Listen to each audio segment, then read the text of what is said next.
All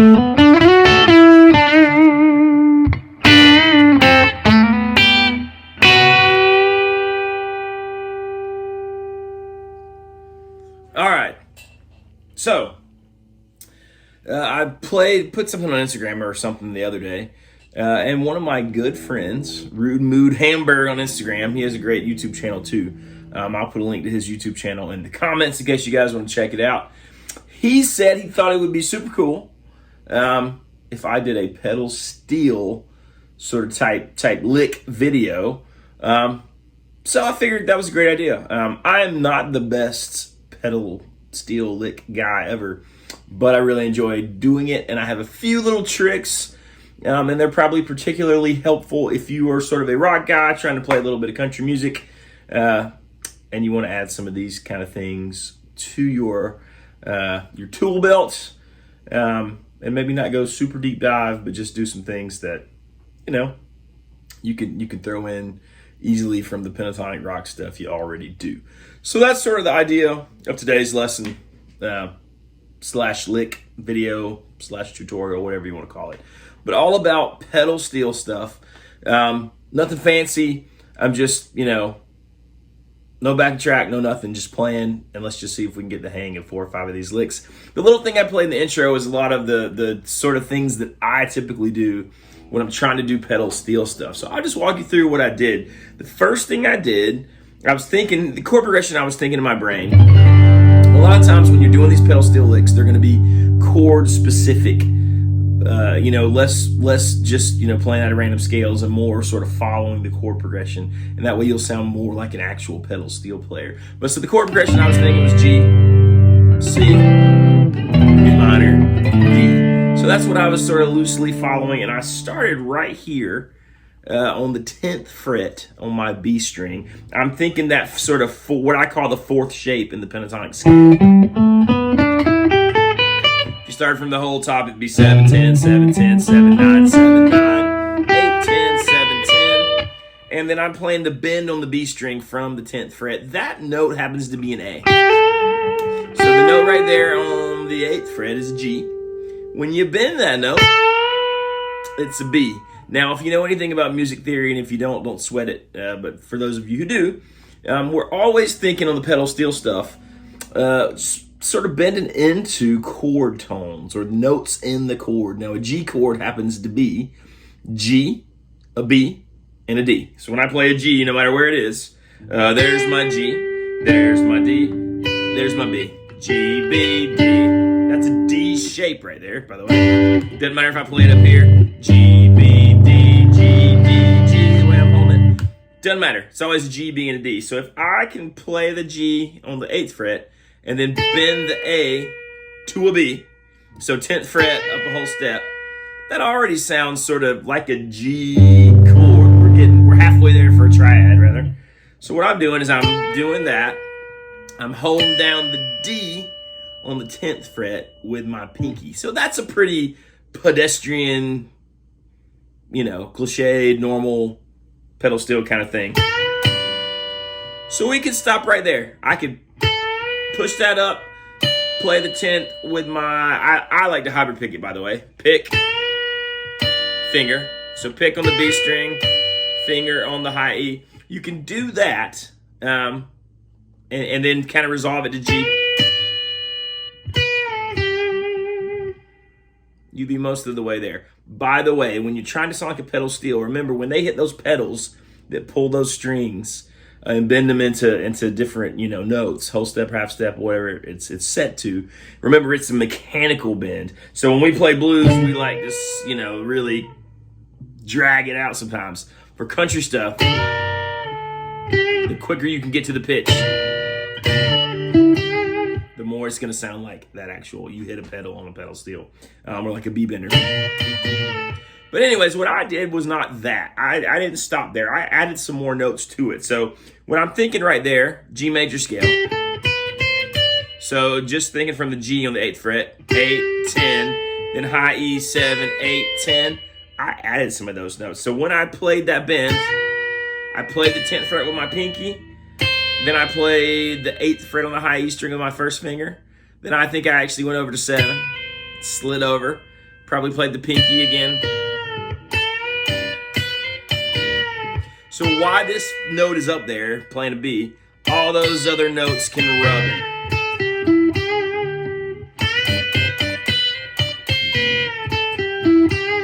So as long as you're doing that, as long as you can hold that note steady on a B. And it gives you sort of the chicken picking feel thing too, because you're plucking these notes with your finger, hitting this one with your pick.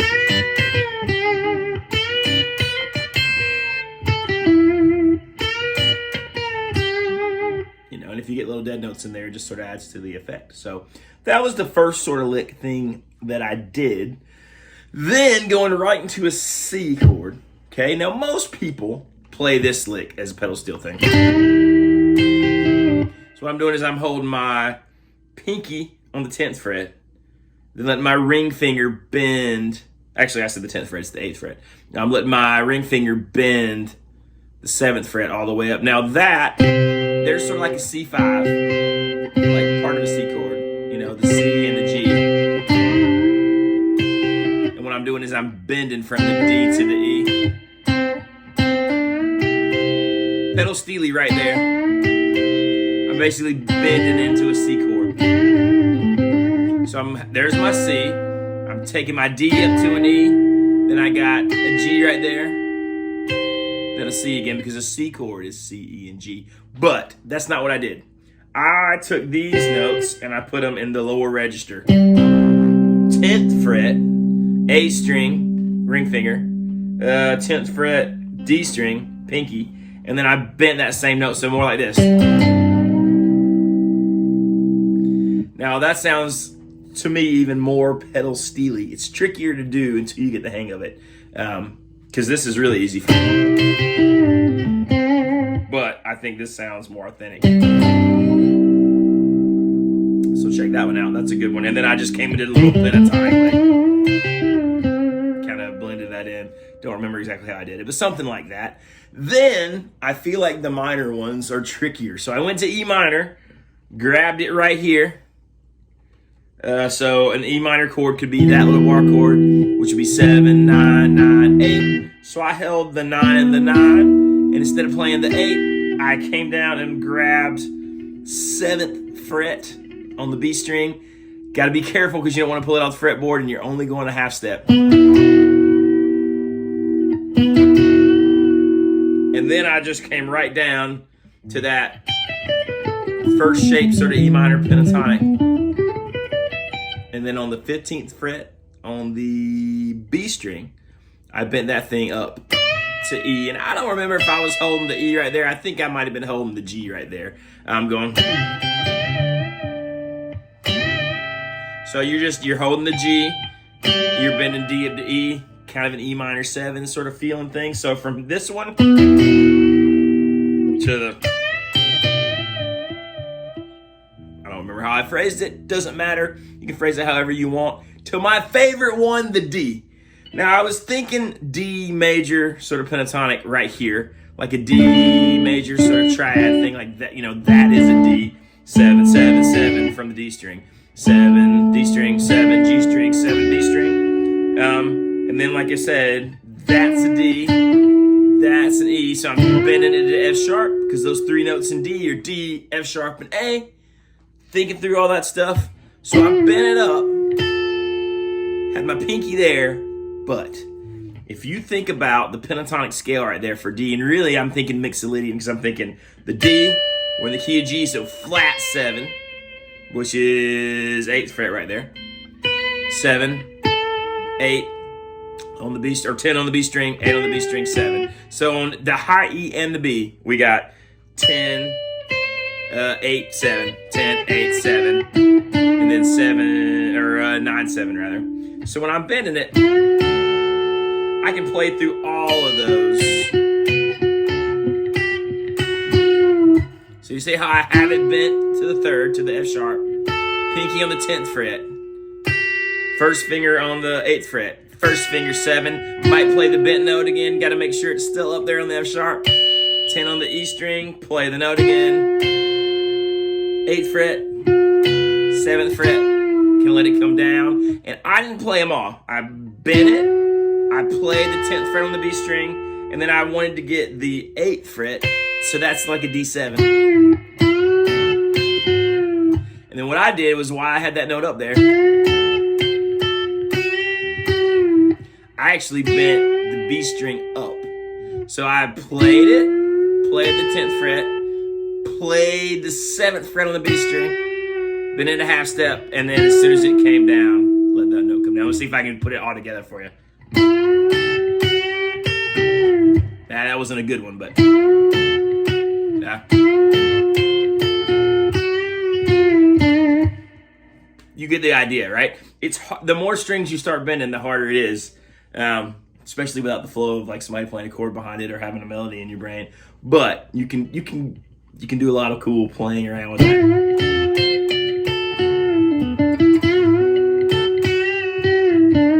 There it is. The problem, what you just heard from me, is if you don't practice a lot, which I have not been lately, it sounds sort of like someone dying, or like a dying cat kind of thing, when those notes rub against each other and they're out of tune. So you just have to make sure that you're in tune. But anyways, I did that and then ended with a really cool one where, you know, if you're thinking about sixths, like the little 4, 3, 5, 5, 7, 7. I started on 7, 7 and I bent both notes. 5 and 5. Slid into 4 and 3.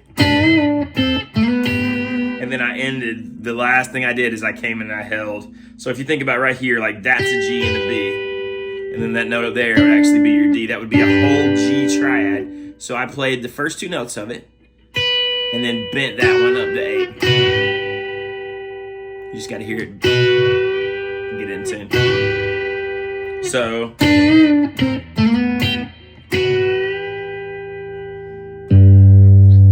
there's the bass note. So there's some cool pedal steel stuff for you. Just remember, you're just thinking about bending into chords. You can actually do it, bonus thing. You can do it with triads as well, because it's, you know, it's not all about the levers on the pedal steel, right? They're just thinking in chords most of the time. From what I don't know, from what I hear. But think about, here's actually the intro to a Garth Brooks tune that goes.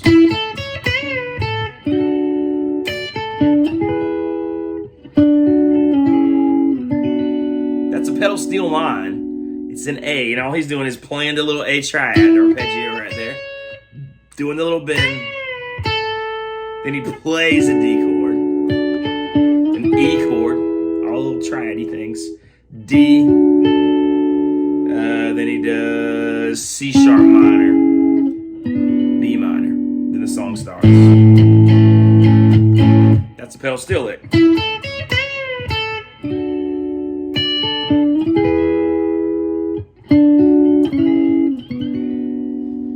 Pedal steel without very much bending, but it still definitely nails the vibe of that pedal steel guitar part. So anything you think about like that is cool. So hopefully that's helpful. There's a quick little pedal steel lesson. Just remember, you're always thinking about bending into those triads. Do you know what I mean? Like anywhere. I mean, you could take one like here's a D triad, right? So I'm playing 7, 10, 10. If I get my finger back there, which would be the major 7, like after the bend, I'm holding the D chord. Do you know what I mean? And then, so I could do something like this sort of cliche. Very pedal steely, you know? So those are all bonus ones. I didn't really mean to talk about those. It's just, that's sort of what they are. Hopefully, I feel like I really played still playing it poorly. Who cares, right? You guys will get the idea. Doesn't matter if I did it perfect in the video. You'll get it. So anyways, let me know what you think about that. If you want some more little mini lessons on random things like this. Hopefully it's helpful. Yeah, tell me the ones I missed in the comments. Let me know if this was helpful. If it's not, anyways, always appreciate you guys watching. Appreciate all the new subscribers. Yeah, sorry the content has been patchy at best and you know, spread out, but I'll do better. So anyways, thanks again. hit like and subscribe. Don't forget to click the bell so you don't miss it when I do put out my random videos and mini lessons. And I'll see you guys next time. Thanks.